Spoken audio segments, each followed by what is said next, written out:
ఒక పెద్ద భక్తుడు భగత్ సింగ్ గారు ఇంగ్లాండ్ దేశానికి వెళ్ళినప్పుడు మార్టిన్ లాయిడ్ జోన్స్ ఆయన ఒక బైబిల్ పండితుడు భగత్ సింగ్ గారిని ఇలాగ అడిగాడు, బైబిల్లో ఇంత విశేషమైన వెలుగు ఎలాగొచ్చింది అని.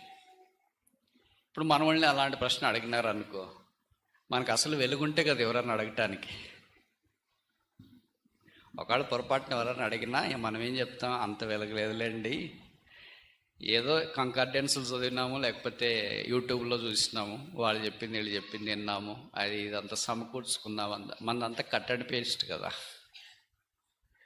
కానీ భగత్ సింగ్ గారు ఏం చెప్పారో తెలుసా? ఒకటి సాధారణమైన జవాబు, మనందరు చేయగలిగే జవాబు, కానీ మనకి చేయటానికి మనసు రాదు. I read the God's word on knees. దేవుని వాక్యం మోకాళ్ళ మీద చదువుతా. దీనికి ఏమైనా ఖర్చు పెట్టాలంటే చేయొద్దండి.